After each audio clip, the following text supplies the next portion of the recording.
We are KopConnect, a group of lifelong Reds with one vision: to connect Liverpool fans everywhere through a spirit of friendship and togetherness, to build the world's most diverse, most inclusive Liverpool fan group.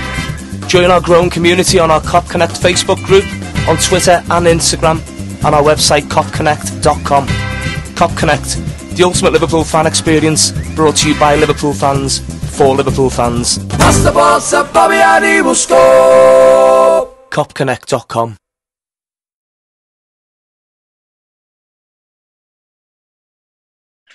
Hello and welcome to the Liverpool Connection. I'm Daz, I've got Steve with me, and our special guest today is Ian Salmon. He's a playwright, he's an author, and he's a regular on the Anfield Wrap. Hiya, Ian. Hiya, thanks for having me.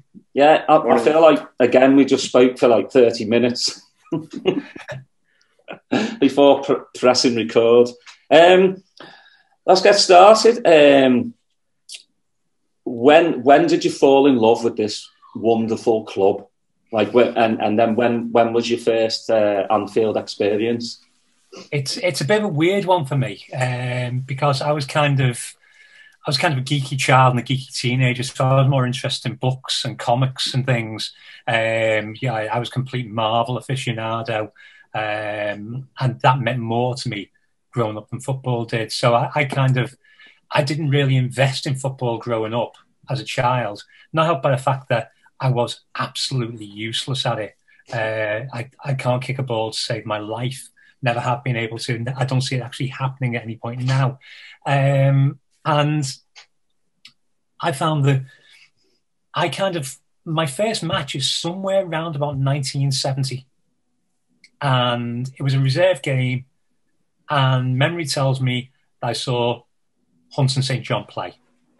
Now, yeah, the fact I always thought the fact that I grew up not interested in football wouldn't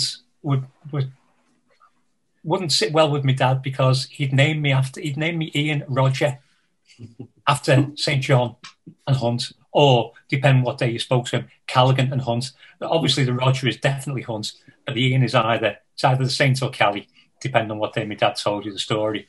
And the fact that I wasn't this footballing son, and I didn't have this great passion for it as a child. Keith and Marc were much more into football than me. So I go in the early 70s. I remember the 74 Cup final. Well, I remember the 71 Cup final. My first footballing memory is Charlie George lying on his back, raising his fists and sticking his head in the air. And it was the first time, I'm 7 years old. I didn't know how to hate people until that point, but I hated Charlie George. I'm sure he's a lovely, lovely bloke, but I've never got over it. And so I remember the 71. I was aware of football around that period. I remember the 74 Cup final, watched it live, watched the UEFA Cup finals at the time. By 77, watching the European Cup final, I'm completely into watching it.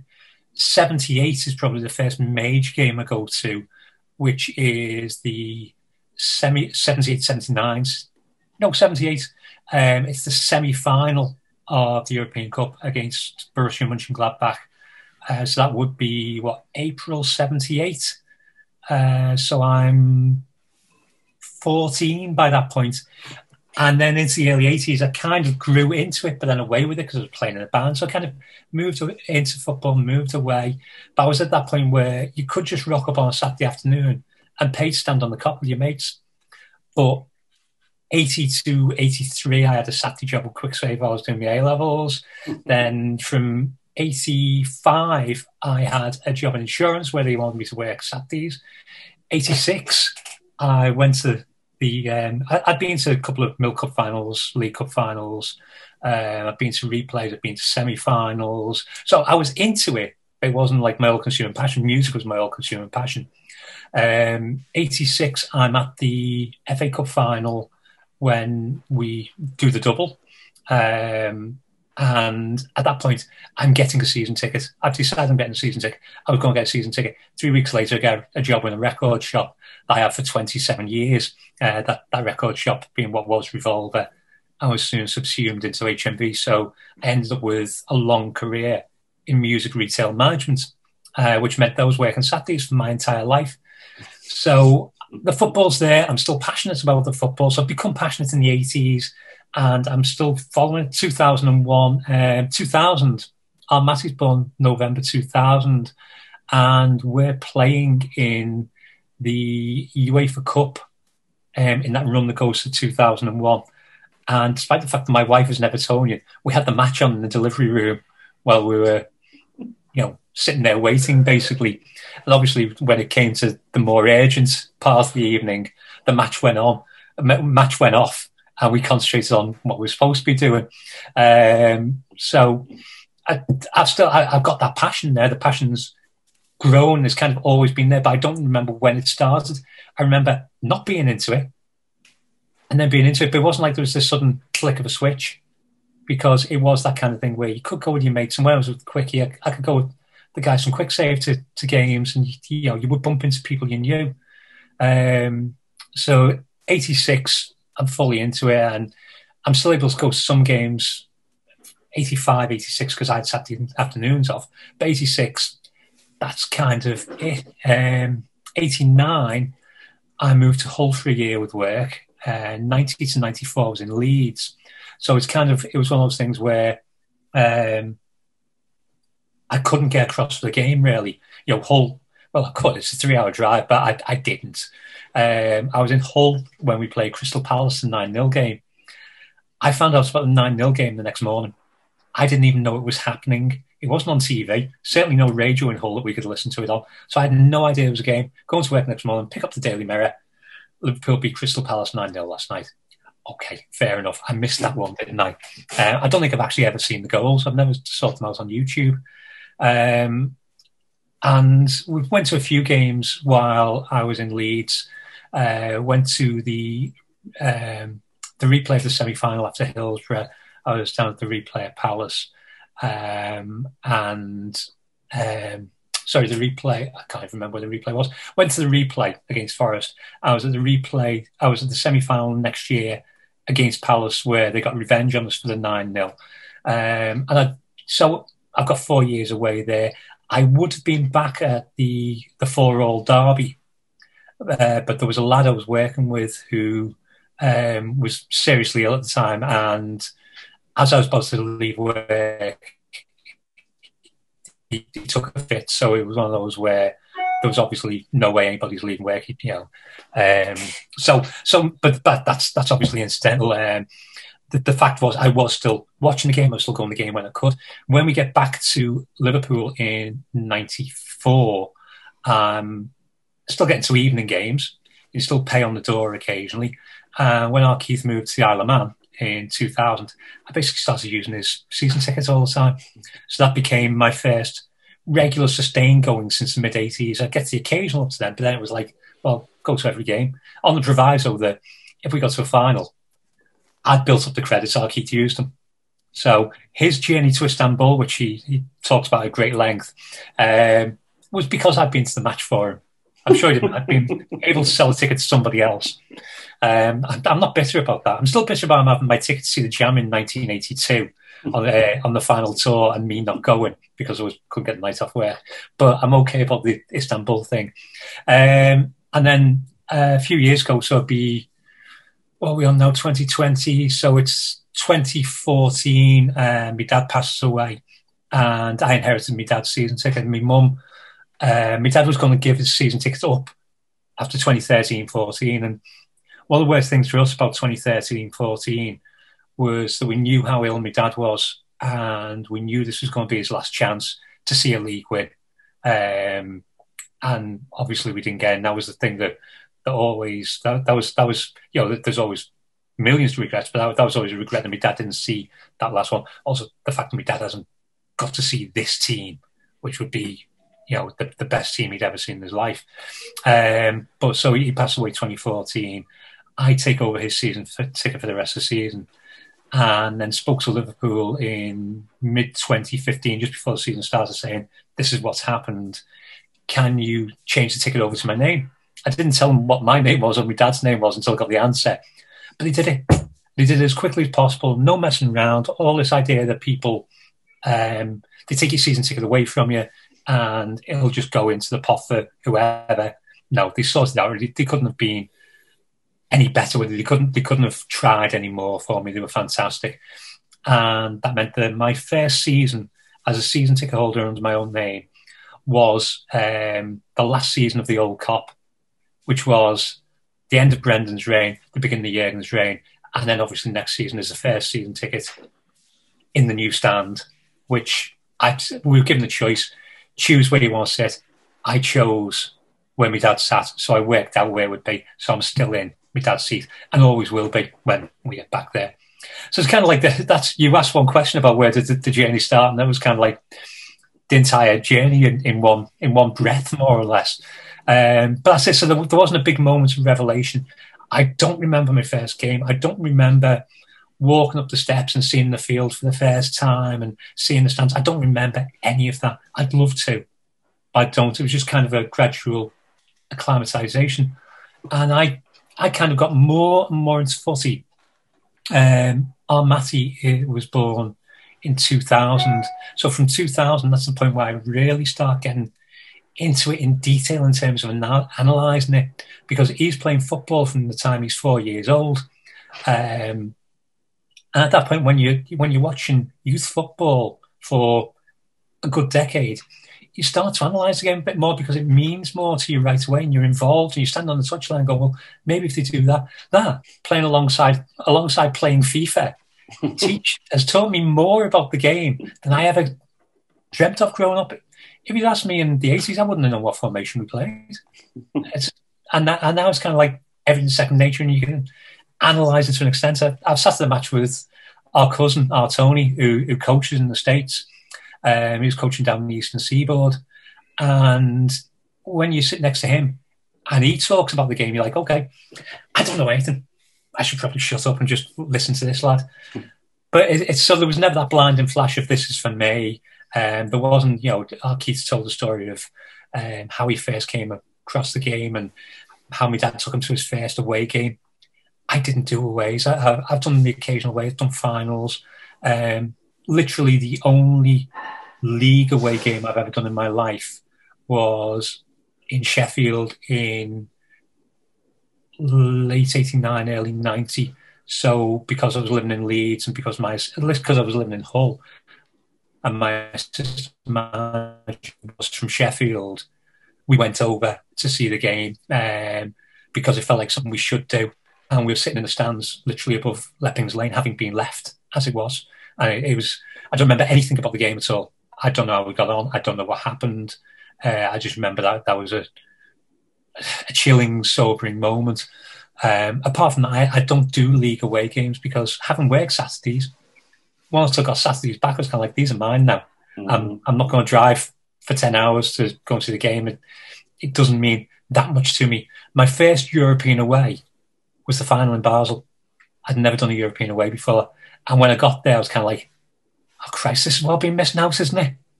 I've been missing this all these years, and this is actually the best day out ever. So I did Madrid as well, for the sheer hell of it. But there you go, yeah. So that was how I came to it. Well, let's go back to the Hillsborough one. I mean, it must have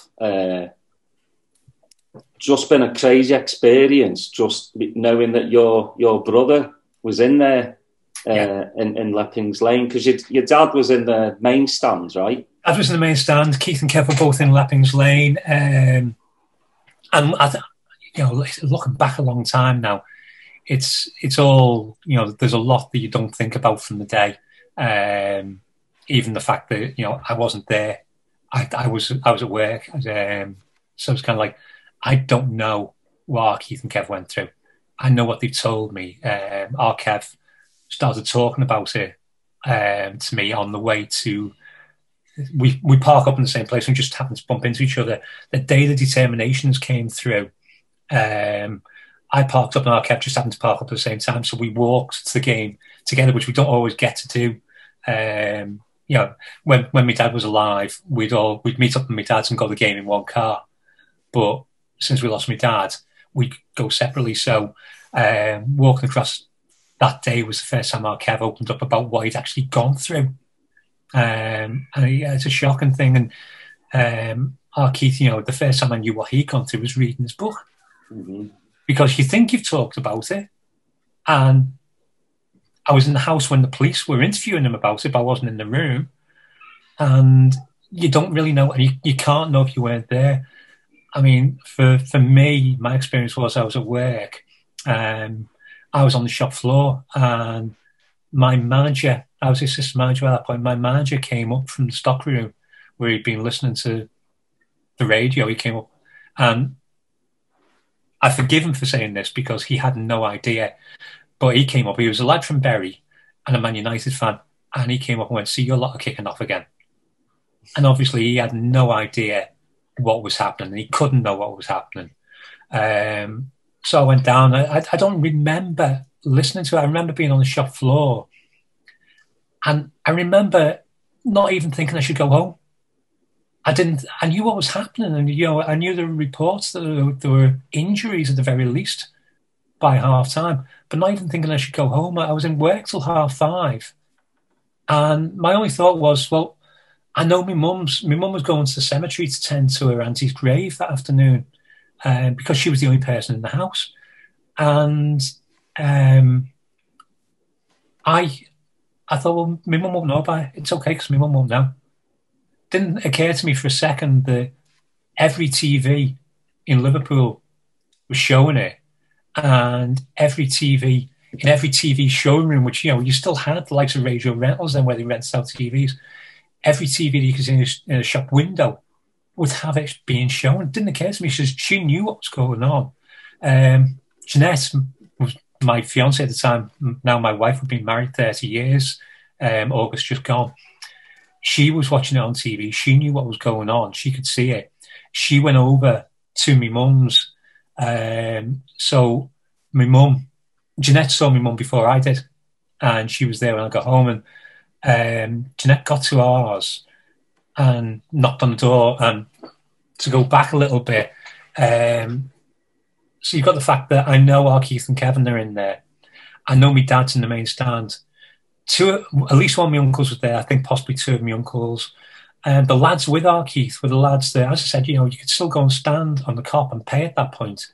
So the lads that were with our Keith were lads I'd been going to match with, on and off. But, you know, at that period, you know, the midweeks and that kind of thing, I knew these lads really well. I knew everybody who was with. The lad that we were with in one of the two lads we were with in Madrid this summer was the lad I was sat next to in Basel, was a lad who I tumbled down the steps when we won the double. I tumbled down the steps of Wembley holding on to him. It's where you suddenly know you've known these people for 40 years.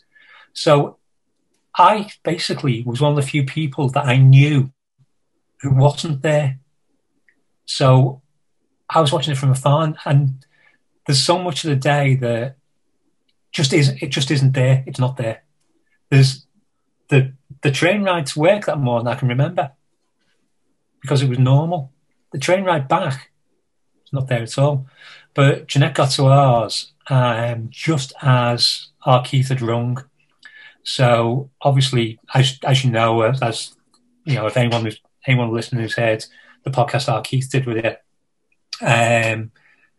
our Keith queued in front of a house in Sheffield where one of the many people who were letting anybody use their phones to ring home.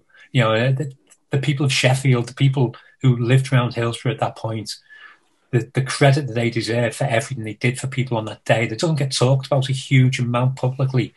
But our Keith had just rung home just to say to my mum, we're all right. And Jeanette got to ours. My mum opened the door and just talked to her in person and said, they're all right, they're all right.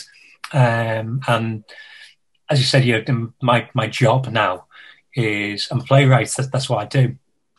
And I wrote a play called Those 2 Weeks, which is, it's about Hillsborough by not being about Hillsborough. It was because my thought was, I don't have the right to tell the story of any of the 96 because that's their family story. That's theirs to tell. It's been told brilliantly by Jimmy McGovern. I knew I wanted to write something about Hillsborough because me and Jay would talk, and The first Christmas Eve I ever had off work, basically. We were talking, we went for coffee, we were talking, I'd done a couple of plays, what do you do next? And one of the plays I'd written was quite fantastical, about two scallies, a lot of weed, and the ghost of Elvis. And she was kind of like, well, why don't you do something realistic? And we were talking about a film that she'd seen with Robert Pattinson that's set on 9/11. I think it's called Remember Me, but you don't know it's about 9/11 until the very last second. And I compared that to a Paul Auster book, The Brooklyn Follies. Auster, obviously a Brooklyn, New York novelist, and he's writing his 9/11 story, but you don't know it's his 9/11 story until on the very last page, the main character leaves his oncologist, walks out, looks up into the sky and sees a plane flying overhead. And that's the first time you realise what that book is actually about. And I was like, well, I'd like to do something where the point of the play happens at the very, very end of it, and you realise what you've been watching. And we talked about it. It's like, well, the one overarching event, the one overarching impact on our lives of our generation is... Sorry, I've got a lot of noise going on the door. Just...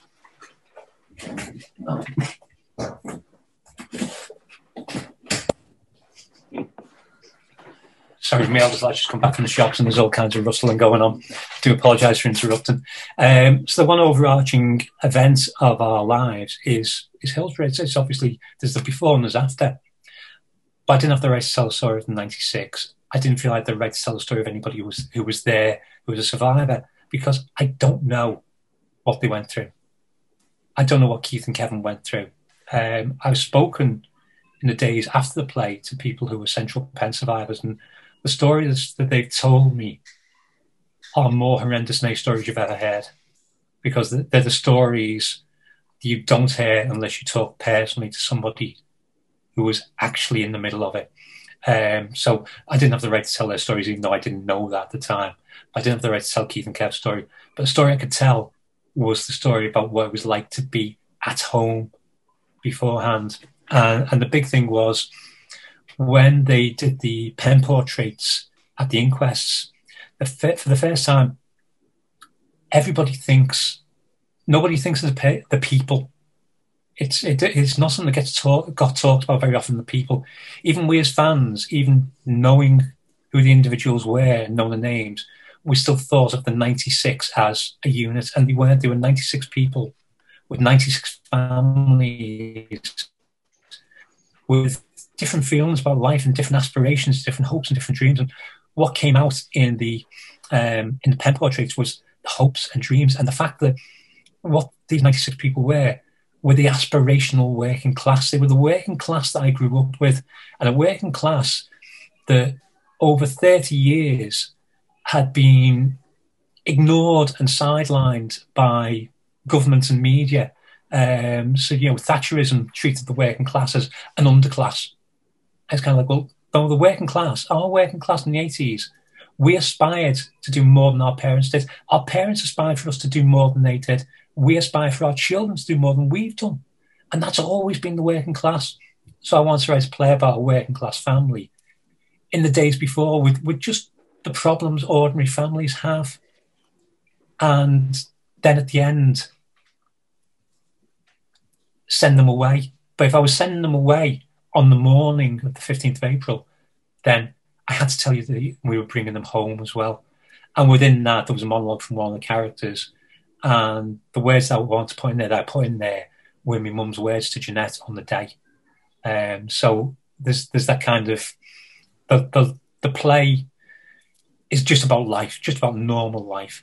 And at the end of it, there's 5 minutes explicitly what happened and people's reactions, and our personal reaction, my mum's reaction, my wife's reaction, and how it was to actually deal with the not knowing whether people were coming home. Because my thought on the afternoon, and this is the bizarre thing, why did I actually stay in work? My thought on the afternoon was, well, our Keith was a Heisel.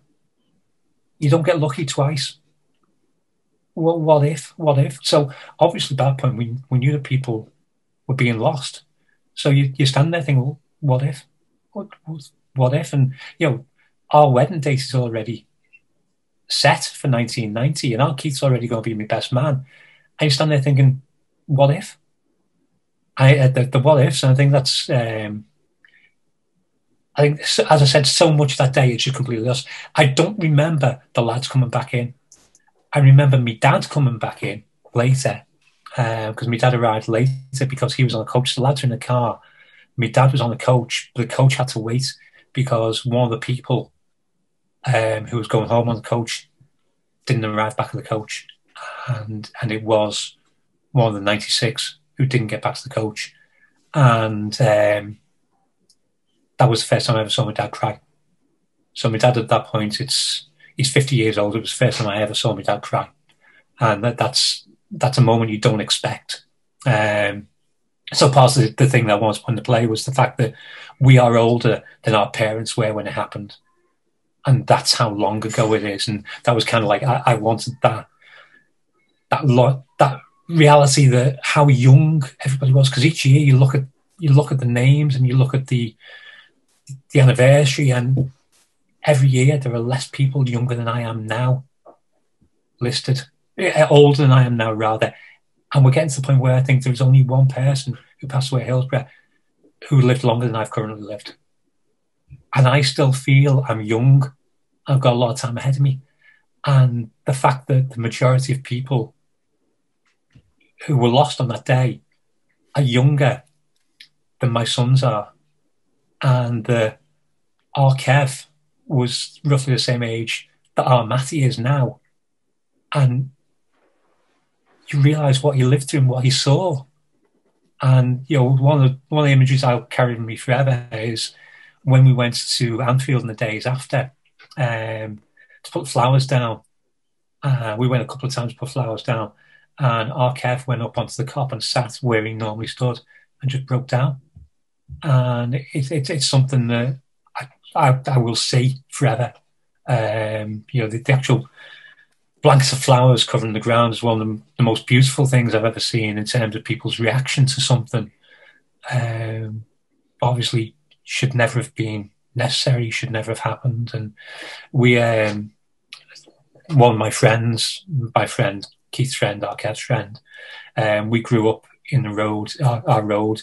One of the 96 grew up in our road, and he was someone we knew, and he was the younger brother of a friend of mine who I've remained in contact with on and off my entire life. And you know, I'm in contact with it to this day.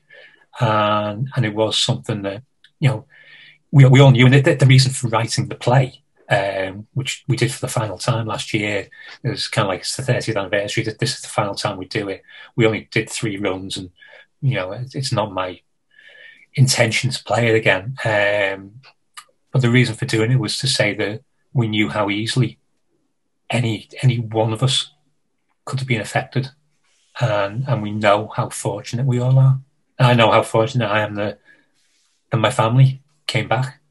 You know, Ian, it's interesting because I'm reading a book about 9/11. You know, that's one of the subjects that I try to read up a lot. And, you know, one of the consistent themes in the book is that small decisions can change your life. You know, somebody having to go back to his room because he didn't like his tie, or he spilled coffee, and they weren't at the trade centers when they were hit. So, I mean, I'm kind of getting these images back when you're talking about, you know, small decisions, or, you know, why was I not there, and things like that. I wanted to ask you because, you know, we had Alan Griffiths on our show. He was a Hillsborough survivor. And then we also, you know, spoke to your brother about it.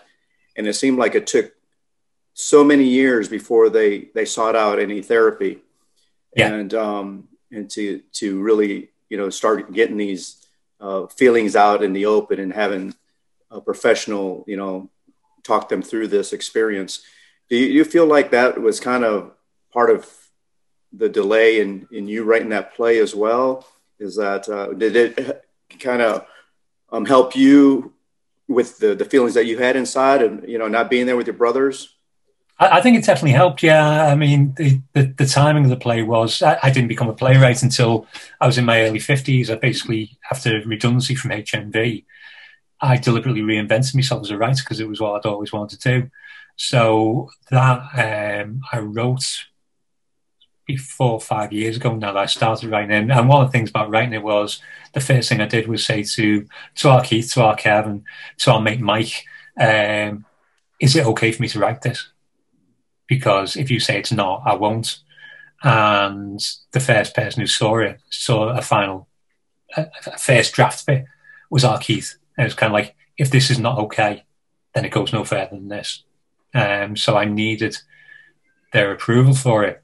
And one of the things that we did when we did the first run of the play was I wanted to invite people members of the families and also survivors to attend a private showing of it without talking to anybody about it, without publicising it. On the afternoon of the first performance in the evening, on the afternoon, we wanted to do it for the people that it would mean most to, because I wanted to be upfront about why we were doing and why it was, because I didn't want it to be something about somebody puts this play on about Hillsborough without telling anybody. I thought that would be appalling. And Kevin Sampson was kind enough to put me in touch with solicitors representing the families and with survivors groups, and we invited people, and we invited everybody basically openly. And people forget there are a lot of the families who aren't from Liverpool, who aren't local to us, and there are members of families who didn't feel they wanted to see a play that covered the subject, but were kind enough to wish me well with it and understood why we were doing it, but it wasn't them. And, completely, obviously, totally understand that not everybody would want to see it. But we did the play that afternoon for that invited audience, and it's one of the most humbling experiences I've ever had in my life. Talking to people afterwards who were there, and talking to people who lost people.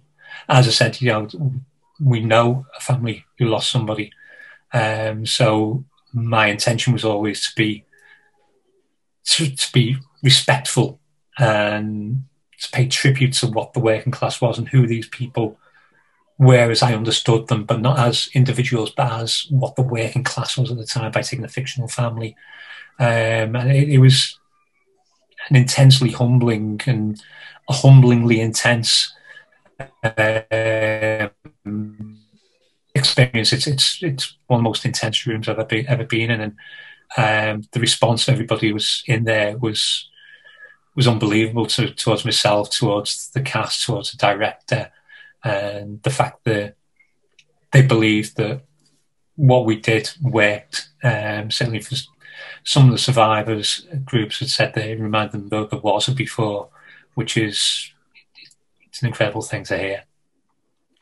One of the interesting things about your biography is that you got into writing really late, after 27 years, being redundant at the record shop that you were working at, and you initially wanted to do comics. Is that oh yeah, right? Definitely, yeah. So comics, and then transition to we want to also talk about your book about the 2015-2016 season, entitled "They Say Our Days Are Numbered," and obviously that's when Jurgen Klopp came, and it's appropriate to revisit it just because of the successes that we're having now. And I always mention to our listeners that I was in Liverpool for the 6-1 defeat to Stoke the season before, and then my first trip back to Liverpool was the first home game for Jurgen Klopp in October of that year. So, yeah, perfect timing, right? And so for that, and that book covers that season. Did you decide to write that book when you heard that Klopp was coming, or did the season unfold and then you went back and reviewed? Just take us through that process there. Well, I was actually writing it concurrently. So I was writing after every single game. After every single game, I'd come in and I'd write, or I'd sit down. If there was no way on the telly, I'd sit down and I'd write. I basically, when I turned 50, I was still employed, but I could see the writing on the wall for HMV, because if you knew how to read a financial spreadsheet, you could see the writing on the wall, especially for my own store out on a shopping centre on the edge of town. So I thought when I was turning 50, I was going into 2013, me and Jeanette watched a film on New Year's Eve called Julie and Julia, Amy Adams and Meryl Streep, about this girl called Julie who, after 9/11, decides she's going to change her life by writing a blog about Julia Child's recipes. And I was halfway through and I went, do you know what? I'm going to write a blog. So I actually sat down, wrote the blog on New Year's Eve, ready for the next day, saying, what I'm going to do is I'm going to write something every single day until I turn 50 on October the 23rd. And eventually what I did was write something every single day all the way through the year. So I had 365 days. So I started writing this blog. I don't know what I'll write about, but something will happen. I'll write about something. And the days when there was nothing, there was a day when there was a conference with HMV and I was absolutely bladdered. And that was one of the best ones. Writing a blog on your phone after drinking huge amounts of wine is a great experience. I don't recommend it to anyone, but it makes for good reading. But I started writing, and about 3 days in, Joe Cole left. So Joe Cole was going back. So I think he was going back to West Ham, but he was leaving. So I just wrote in my own blog. Wouldn't it be nice if one day one of these players who's leaving goes, do you know what? Don't pay off the rest of my contract. It doesn't matter. I've had loads off you. I'm sound. Put the money into the youth system. And did that. Posted. Originally I'd written, I'm going to write something every day. Hit post and went, oh Christ, I've got to do it now, haven't I? So 3-4 days in, I'm doing that. And I hit post, thought nothing of it. About a week later, I found in my Twitter messages, I was so new to Twitter, I didn't know there were messages on Twitter. I found a message from somebody at Sabotage Times, which was the website run by James Brown, who used to run Loaded magazine and wrote for NME. And he said, you know, could we use this? So I went back to him a week later saying, well, if you still want it, he said, well, no, it's a week out of date now, so there's no use to us. Have you got anything else? So I wrote a couple of other things for them. And eventually, within about 3 weeks, I was their Liverpool correspondent. From 2013, beginning of 2013, January 2013, I started writing. So me and Jeanette were on holiday in Santorini, 25th anniversary. So that's 2000. That's 5 years ago, 2015. And I was kind of like, it was May, June. No, it wasn't. It was August. It was our anniversary. I know when the anniversary is. It's the 11th of August. So August, we're in Santorini. It's our last day. And we're in the swimming pool. And I was just said, I've got this idea for a couple of books. You know, I've been writing all this stuff for Sabotage Times. I'm not getting any money for it. I might as well just keep writing it up and go, well, do you know what? I'll just put it in a book instead. I'll stick it in an ebook. I started writing it and got to, I think, around about, I think it was a little bit after Jürgen came in. I approached the publisher because I'd been in a book called We're Everywhere Else. I'd had one piece in the year before. It was a piece on the Spurs match, but it was a piece by my dad, which Sasha Nakrani and Carl Copper had asked me to write. So I approached the same publisher and said, look, this is what I'm doing. It's a diary about the match, but it's also about my life. It's about what's going on around me. It's about the music. It's about everything, because everything's intertwined. Would you be interested in publishing it? So he said, yeah. So got to the end of May, and I basically had a week to do a load of re-editing to get the whole thing edited and get into a form that was printable, and also re-edit the electronic versions of work page by page. So it was very much writing it concurrently. So it's not like I looked at it and had any kind of agenda going forward, because I wasn't looking at this overarching storyline. I just looked and went, Brendan's probably not going to make it through the season, because we'd been the last home game the season before. After the home game, because obviously we lost the home game. I think it was a 1-0, and I can't remember who it was against. I want to say Crystal Palace. I can't remember, but that sounds right. I can't remember. But we'd gone to town afterwards, and we were having a drink, and we were sat in the Lady of Man courtyard behind Rigby's, and we were sitting there going, you know, we need Jurgen Klopp. We need to go out and get Klopp, because Brendan, this isn't sustainable. Then obviously I listened to the 6-1 game on the radio, because it wasn't even on telly. I was listening to it, and at one point I was like, this is the nearest I've been to tears, because we've fallen so far in the space of a year. You can't do this. And also, that was Steven Gerrard's last game too. Gerrard's last game, yeah. So it's kind of like that's an embarrassment for the club, and to do that to him after the service he'd given us is just appalling. So I was sitting there, and in the end I was going, look, just score more, and get this bloke sacked. And I don't feel like that very often. It felt like that with Souness. I obviously felt like that with Hodgson. When Hodgson first came, it was like, maybe it's the safe piece of hands we need, safe pair of hands. I would disabuse that notion very, very quickly. And then I was sitting there going, just go, just get it over with, just have this over and done with, bring in a new manager, make it Jurgen Klopp, please. And we start the next season with Roger still in charge, and obviously he's kind of let everybody else go.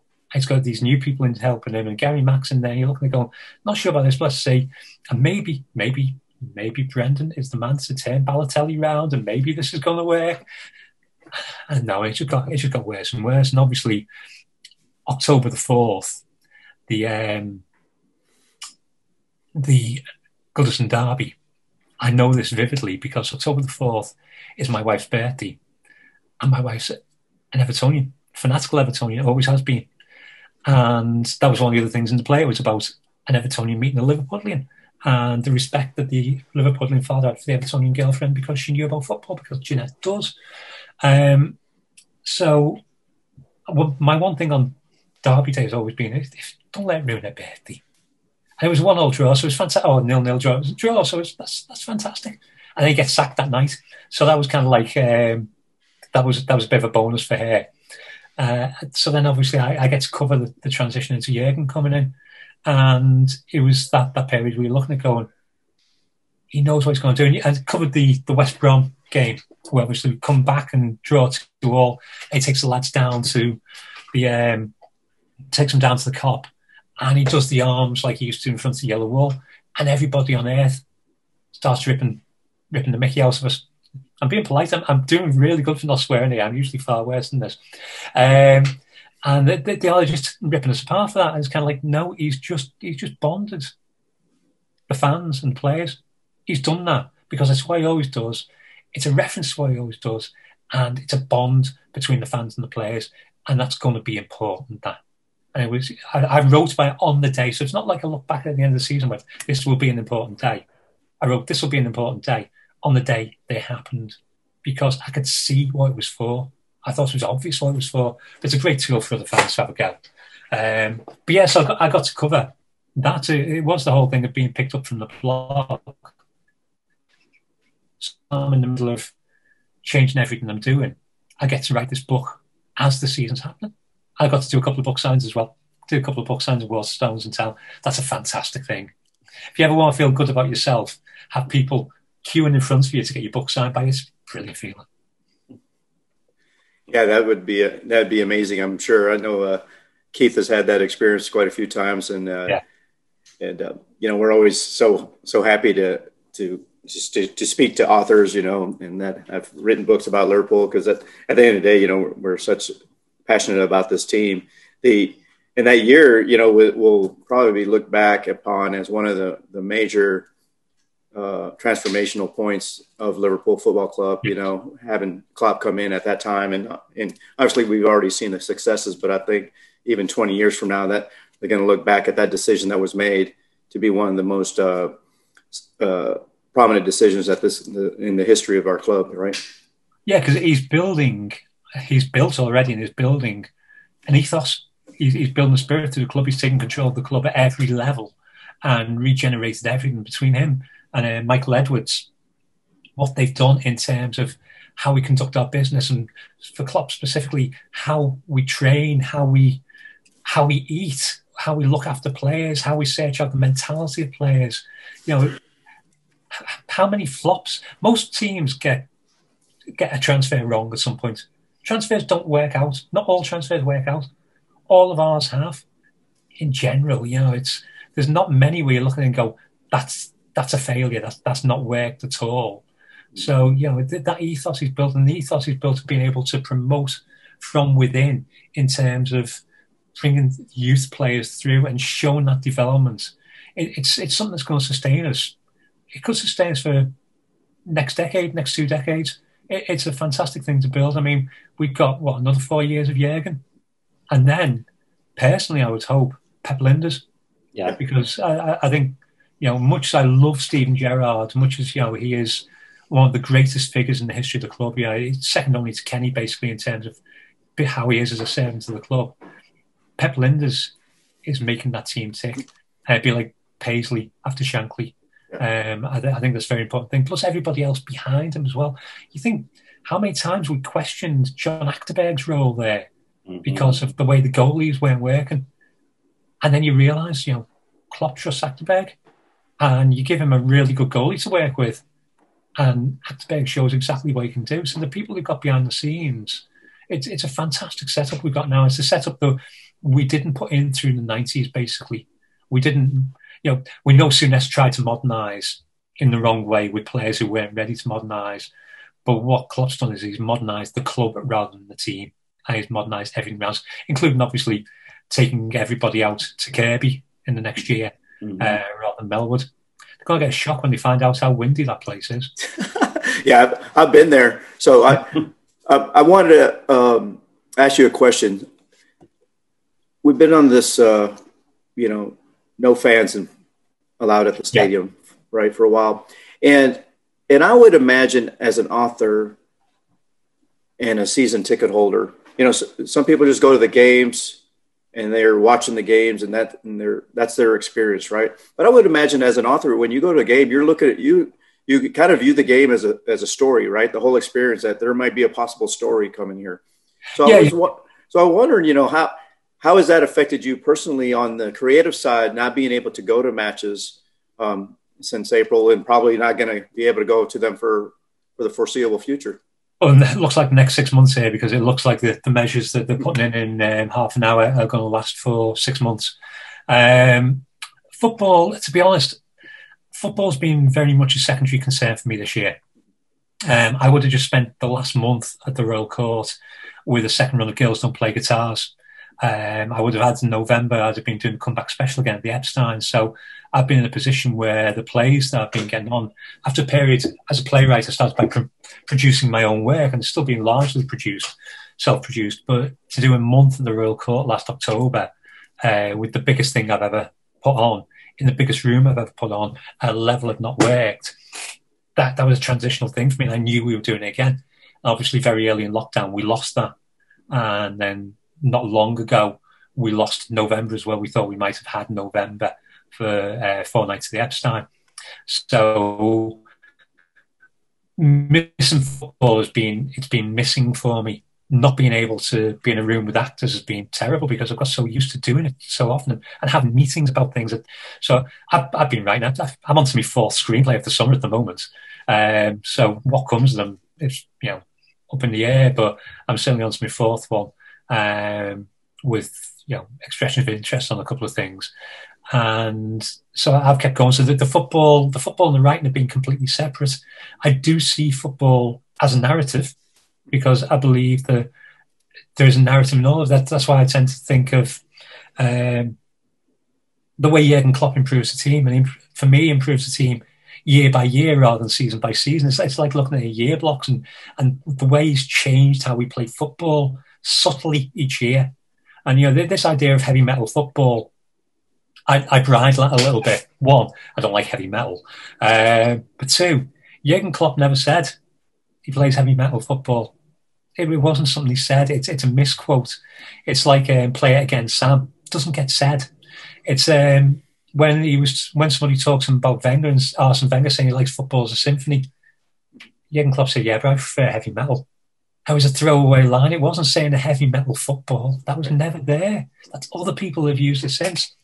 So that distortion of the narrative is always interesting, how other people place it. And it means you love a narrative. Everybody loves a narrative because the narrative is what drives the transfer window. Everybody needs that narrative of why this transfer didn't happen. Even people who don't believe that they believe in narratives, the FSG outlads on Twitter, they're loving the narrative. God, I went to Donald Trump then for a second. That was terrible to watch. They love the fact that this narrative is going on. The story about the signing is more important than Jurgen Klopp getting the right guy. The story of, why didn't we get Werner?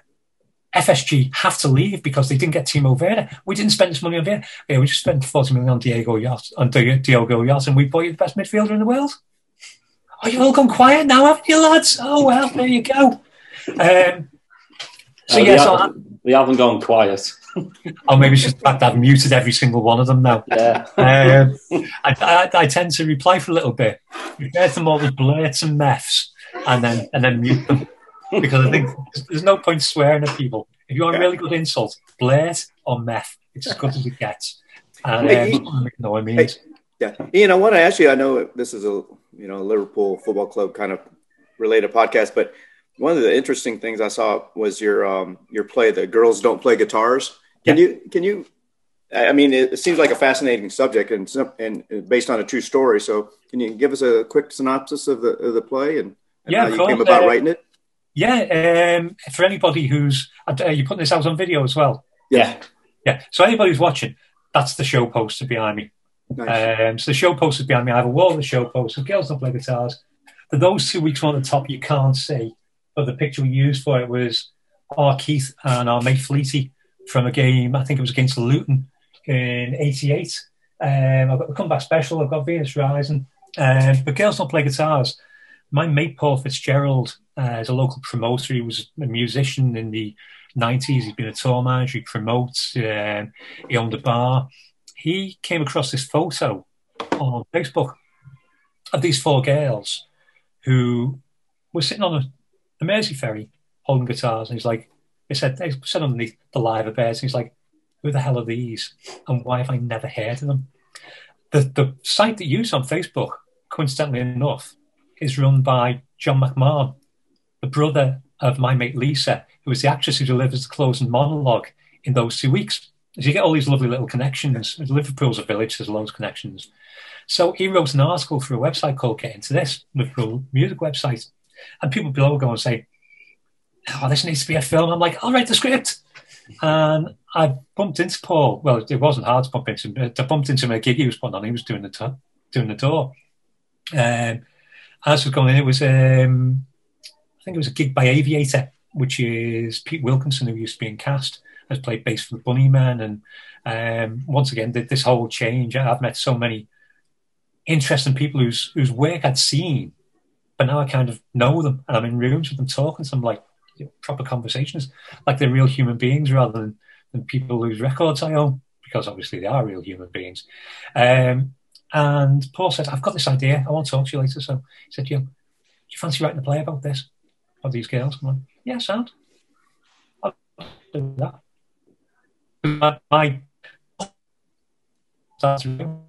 Yeah, I was like, it'll be a laugh. If it's good, looks like it's going to be good, say yes to it, because it'll be sound. Everything will be sound.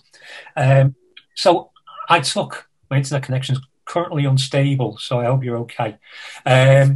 So I took the article he'd written and did a bit of research on top of it. I wrote this initial treatment of what I wanted to do, so this initial plot and this initial script. And Paul had been in touch with Mary Dostal, Mary McGlory as was. So when she was in the live bed, she was Mary McGlory. And he found the names. So he done this research after seeing this article, and he found the names of the girls involved. And all he knew was that Mary Dostal was married to a German music publisher called Frank Dostal, who she'd met in Hamburg. So he traced Frank through German music publishers. He just contacted music publishers, going to the Frank Dostal work there. And he got through to one. And, I'm looking for Frank Dostal. Well, you're in luck, you found him. I'm looking to speak to Mary Dostal. Used to be Mary McGlory. And Frank was like, oh, yeah, you're lucky. I allow my wife to speak to one Englishman a year, and you're the man for this year. So Paul got to speak to Mary and interview her and wrote the piece on the back of that. So I wrote the play on the back of that, and then Paul arranged to meet up with Mary and Sylvia Wiggins, who was Sylvia Saunders in the 60s when she was drumming. We met up with them as kind of like a blind date. Well, that sounds terrible. It's the absurdity of what we did. So it was kind of like going out on a blind date. But we met up with them to talk about the possibility of doing the play. And they said, Sylvia said, well, look, I'm not happy. I don't like this. I'm quite offended and upset, to be honest, because this whole play reads like it's the Mary McGlory story. So it's like, okay, well, tell me what needs to be in it. Tell me about you. Tell me about Val. Tell me about Pam. And I sat there and we had a meal. I was eating with my left hand and writing with my right hand. And I wrote about 20 pages of notes, just sat there with everything else they could tell us that wasn't necessarily in the public domain or wasn't overly covered. So I did a few drafts, spoke to a few people, ended up approaching the Royal Court. I approached the Royal Court a couple of times. Once it came back saying, well, it's not right for us in the moment. Next time with a new version script, it was like, well, do you want to come in for a chat? And they put me together with Bob Eaton, who is a director who's been in the game for 50 years, basically, been in theatre since the early 70s. And he was the guy who devised and wrote the Lennon play in 1981. So it's done verbatim from people's memories of Lennon. That was done with, I can never remember whether it's Paul McGann or Marc McGann, but it's one of the McGann brothers as Lennon in The Everyman. It's a legendary production. And weirdly, the play that made Paul want to look at theatre in the first place. So they put me in touch with him and we spent 6 months drafting, redrafting, and went to and basically got produced at the Royal Court last October. But the story is these 4 girls in Liverpool between 16 and 18 who basically Mary and her mates go to the cabin and they see the Beatles playing. And Mary just goes, I won't do that. No consideration about the fact that no girls had ever done this before. There were no groups of girls in the world at all. She went, I won't do that. And they went through various lineups and they settled on Mary, Sylvia made Val, and Pam. And as soon as they get Pam's like this force of nature. She's very modern, very outgoing before women were supposed to be, basically. She's a really powerful figure and really into R&B. So they didn't want to be the Beatles, didn't want to be Jerry and the Pacemakers. They want to be the Stones. They want to play really hard-hitting R&B. They want to play like the lads played. That's all they wanted. And they had a few things over here where they toured and they supported the Stones live. They supported the Kinks live. The demo, we believe it's the demo for "You Really Got Me" by the Kinks, was recorded on the girls' instruments because the girls, the Kinks had the guitar, Stones, the girls went, there you go, use ours. And because they did that, they got studio time. So the girls' first demo was the 4 girls with Ray Davies on piano, Mick Jagger on percussion. And this is the level of people they're just hanging around with. And that they know. Epstein offers to manage them. He thinks about it. He's going to think about it for a while. But they get an offer of management from Epstein, get an offer of management from Larry Page, who managed the Kinks. But they get this offer to go and play in the Star Club on a month-long residency. And they take it up. And while they're waiting, they live in a hotel in London. And there's this famous DJ from England who helps set them up with the Sunday People to do an article on them, which becomes miserable, but gives them money to get Hamburg. And that DJ, which won't mean a great deal to American listeners, but that DJ was Jimmy Savile. So they meet Jimmy Savile in the 60s. They go to Hamburg, yeah. And they go to Hamburg. Good job they were girls. Yeah. Yeah, it's kind of like, you know, it's one of those you go, ooh, because they were living in a hotel where he kept a room, and it's obviously, you know, but bypassing Jimmy Savile, they go to Hamburg and they basically never come home. They tour around Germany, they tour Italy, Sweden, Denmark. They're massive in Germany. They play the first ever edition of Beat Club, which is legendary. They smoke weed with Jimi Hendrix because Mary rolled the best joints in Hamburg, despite the fact that she didn't smoke at all. And when you meet them, these are just 2 ladies in their 70s. And this is the life they lived. The band was split up before they were like 23. So they split the band up and gone on to the rest of their lives before the 70s start, basically.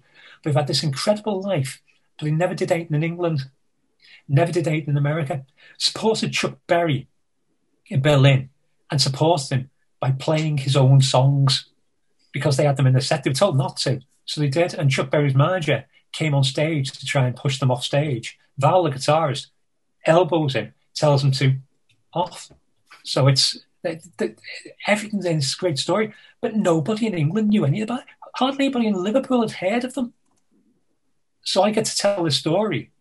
And by the time we've worked through it with Bob and with the musical director Howard, and with set and choreography and dress, and the 4 actresses and the 6 actors backing them up. So the big proviso was the 4 girls have to play live, and they have to be good at this, and they have to be the loudest thing in the room. So if we're using this a backing band as well, when the girls play live, that band stops and it's like a grenade going off in front of you because they have to explode into you. And brilliant, I praise my own work to the highest heavens here because it's the work of so many people. The cast were absolutely incredible. The direction, when you got into the room, when you got into the Royal Court, the set was there in front of you, no curtain, everything's there as you can see it. Sarah playing the drummer, Sarah playing Sylvia, just walks on stage, takes the drums. Actually, that's beginning of the second act. Beginning of the first act, you've got them all on stage, and the TV presenter from Beat Club walks on, goes, it's 5 drag, and you're in the room. You're in 1964, and you do not leave the 60s until we finished with you 2 hours later, including the break. So it's a little self-contained world, and an absolutely incredible experience. Amazing story to be able to tell. It's one of the great untold Mersey Beat stories. The other great untold Mersey Beat stories is that of the Chants, the doo-wop group from Liverpool 8, who went on to become partly connected to the Real Thing. So anyone who's seen the Real Thing documentary will see the beginning of the Chants. So there's still all these stories out there that haven't been told. And because the girl's story has this arc of something they weren't supposed to do, and the whole world going, John Lennon literally said to them, Bob Woolard took them backstage in the cabinet and went, these are the Liverbeds, are going to be Liverpool's first all-girl rock and roll group. And John Lennon literally went, don't be soft, girls don't play guitars. And I couldn't call it the Liverbeds because the Liverbeds is still a copyrighted title. So thank you, John Lennon, you gave me the perfect title. It's an absolute joy. And the great thing about it was, sadly, Val and Pam both passed away before we started the process of writing it. Pam, I think, passed away 2009. Val was about 2016. I don't know the dates off the top of my head. But while we were in the initial period of writing it, both Mary and Sylvia lost their husbands. Sylvia's husband was John Wiggins, who was the keyboard player in the Big Six. And he played on so many things. He played with so many people through the 60s. And Mary's husband was Trent Dostal, who wrote Baccarat's Yes Sir, I Can Boogie. So there's all this story and all these people. Me and Paul went over to Hamburg end of January, early February this year to interview the girls over 4 days. They gave us 4 days their time, just spent all that time with us about everything we didn't already know because we're writing the book of the story as well. And we met people that worked with them at the time. So we met the barmaids from the Star Club. We met Roy Dyke, who was with the Remo 4. All these people we were meeting. We met what's his name? Gibson Kemp, who runs a bar in Hamburg now called Kemp's. But he was Klaus, Paddy and Gibson, which was Klaus Vorman, Paddy Chambers and Gibson Kemp as a trio at the end of the 60s. And he was married to Astrid Kircher in the 60s. So these are all people who were at the heart of this Hamburg scene. You realise that this scene that they all had when they were in their late teens and early 20s is still there for them. They're like this family, and they all support each other, and the amount of mutual respect and love they all have for each other is absolutely fantastic to see. So we got to tell one of the best stories ever, and we would have been doing it again in August. As I said, obviously, COVID stopped us. It'll happen again, and we were already looking last year at possibilities of touring. It's a case of a when it tours rather than if it tours, because the praise, the acclaim that we've had back from it, as I said, it's not me talking about how great my script is. That's how great the show is with everybody's input. It's a fantastic piece of musical theatre. If you don't like musicals, you're sorted, because it's a great piece of theatre with fantastic songs. It's all Chuck Berry, it's all Bo Diddley, it's a few songs that the girls wrote themselves. Pam wrote 3 songs herself, plus it's a song that the director and musical director co-wrote for the last piece. So I know what 2 of them finally got to play the Cavern, didn't they? Yeah, sorry, that's the point I was going to as well. Yeah, which was brilliant. Because I've seen the documentary on YouTube about the liver birds. Yeah, and it's a brilliant documentary. From the New York Times. Yeah, that's great. Fantastic. So I thought it was amazing that they finally, got to play the Cavern after all these years. They got to play the Cavern again, so it was like a 55-year gap from when they'd last played there. Because they only played 54 times. But in the show, we'd always said, okay, well, if we're doing this, it'd be lovely if we could get Mary and Sylvia up to play on the first night, or maybe the last night, or maybe the first night and the last night.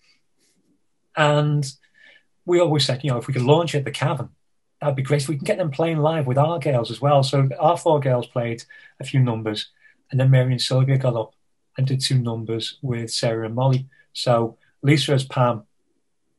Sorry, Lisa would have been there because she was doing the vocals. So it was Alice and Sarah that stepped down. So Alice and Sarah stepped down because they played respectively Mary and Sylvia. Mary and Sylvia took over those roles. Molly was still on guitar. Lisa was still on vocals. So we had that mix of the old and the new. Pardon me very much. Coughing. And we did that, but then we had them play the first night, and after the first night, the reactions then come on stage, because Alice was able to say, we're very privileged to have 2 people in the audience tonight. Mary and Sylvia, the original Liver Birds. They got on, the crowd goes wild. So we did it again the second night, and then the exec producer of the theatre had a conversation with Mary and Sylvia, and Mary stayed over, so she come over from Hamburg, so she stayed over for the entire month. And they came on stage every single night. We didn't tell people they were going to be on stage every single night, so people weren't expecting it. So it's kind of like, God, we were lucky that night. The girls came on stage themselves. Well, they did it every night, but we weren't going to tell people that was going to happen, because you can't say it and then it'll happen. But the reaction every single night. So the way the show ends, you play this new number, Girls Don't Play Guitars, and then just cut to black. You just absolutely slam to black. All the lights go out, and the crowd's gone mad already. Bring the house lights back up. And then you introduce the 2 girls and play Peanut Butter again. And that's it. You just destroyed the room, basically. It's fantastic. So it's an honour and privilege to be able for them to trust me to tell their story and to work with all the people I've worked with. It's just an incredible opportunity. Yeah, it's as we started winding down, it's a pleasure to have you on our show, to finally bring the good-looking Salmon brother onto the podcast. And weirdly, the one who talks more than the other as well. I wasn't expecting that. Hey, but it's okay, because at least you don't sound like your fellow Boodle Jamie Carragher. So that's what I was kind of concerned about when seeing you from Boodle. I was like, okay, please don't sound like Jamie. We'd have to put subtitles. I think you need that with me most of the time. No, I'm a posh Scouser. That's right. I grew up in Paisley and living. Yeah, that's what Daz thinks. He's a posh Scouser too, since he's from Formby. So yeah, and I'm from Formby. So yeah, you know exactly how posh I am, Daz. Now, we really appreciate your time. I mean, these are such fascinating stories, and we just love bringing these kind of things to our podcast that you won't normally be able to find on just looking on Wikipedia or Google, and so we really appreciate you sharing these experiences with us, and we hope that you'll definitely come back later on and share some more stories, because you have such a fascinating writing arc, like you have mentioned, and there I got a list of other questions that I'd love to ask, but I know we're running out of time today, so hopefully you'll make time for us in the future to come back on. Oh, anytime. So thank you so much for asking me. It's been an absolute pleasure to do it. Yeah, I love getting to talk about Liverpool. But more than that, I love getting to talk about me. So I've got a mate who reckons my favourite subject is salmon on salmon. I think I'm quite humble, actually, but yeah, it doesn't necessarily come out that way. Yeah. Keith was saying, Ian likes to talk about himself. Like, cheeky bugger. No, right. Yeah, I've just shown it, haven't I? So, yeah. Well, the good thing is you have good things to talk about. Now, if you had bad things to talk about, then it'd be a quick interview. I'm in a very privileged position. I know how fortunate I've been to get to a point where, specifically the last decade, I've managed to do lots of interesting things. I've managed to meet lots of interesting people I never thought of. And it's quite simple. The whole idea of just saying yes to anything. Just say yes to anything that sounds like it'll be good. and you never know what will happen. And honest to God, I've been in rooms with people who are my musical heroes. I've even, I made a concert film for Michael Head, and that's ridiculous because I've been buying his record since 1984. It's, I've sat in my mate's house having a cup of tea and a piece of cake with him, and you just don't expect that kind of thing. You always expect people to be, slightly removed because they've done all this stuff. And if you say yes to it, you get to do all this stuff. It's fantastic. Yeah, we feel privileged having these guests like yourself and all the other guests that we've had, and we've made so many new friends here in the last 6 or 7 months, and we feel privileged as well having the opportunity to ask these questions and to hear these stories firsthand. And our ultimate goal is that when we get to travel back to Liverpool, we'll be able to share some pints with everybody. So, oh, that'd be fantastic. I've not been in a pub since the Atletico Madrid game was the last time I went in the pub, and I was my uncle. When I said my dad, my uncle were in the stands at Hillsborough. My uncle passed away a couple of weeks before the Atletico game. Mm-hmm. So obviously he never got to see us win this title either. So it's one of those things where when the day the trophy was about to be lifted, I'd kind of celebrated very quietly when we won it with the Chelsea game, because it's kind of like it happened elsewhere. I was in the garden with a glass of wine, and it was kind of like, yeah, sound, we've done it again. So there's no real emotion for me. I was happy, obviously. But the day that we were getting presented with us against Chelsea, as the day went on and on, I was feeling more and more emotional. I thought, I need to listen to Salisbury Hill, because it's so entwined now. Because, one thing that Madrid told us was that nobody who goes to the match knows the words to Salisbury Hill, apart from the son. He said, you can get your things, will come to take you home. That's the only bit any of us know. And then they sing along the words, nobody. But I was out in the kitchen doing the dishes, put my earphones in, put Salisbury Hill in, and the next second I was just in floods, because it was a case of tonight was going to be for all the people who didn't get there, all the people that didn't get to see us do this. Because the privilege of seeing this Liverpool team over the last year, this has been the best Liverpool team ever. This has been better than the '88 team. This has been a phenomenon. I never thought we'd see football like this, but it's been an incredible thing to say. And I was one of you think of all the people who didn't get to see this performance. Ian, really appreciate you coming on and spending an hour and something with us. And like Steve says, we'll have you back on in a couple of months. Well, thank you so much for your time. Maybe we'll have you and Keith on at the same time. You just set up your bandwidth. You'll need about 5 hours. And we'll be one of those moderators at a debate. We'll just put one question out and let you guys go at it. So that sounds a familiar concept. I'm not sure where it comes from, but we could be more polite. Yeah. Me going to Keith, no, I'm speaking. Yeah, I'm speaking. No worries. Hey, Ian, thank you for your time, man. This has been great to get to know you, formally, even virtually like this, and we look forward to having you back on again. So cheers, mate. Thanks. Thank you very much. Again. Cheers. Cheers, Ian.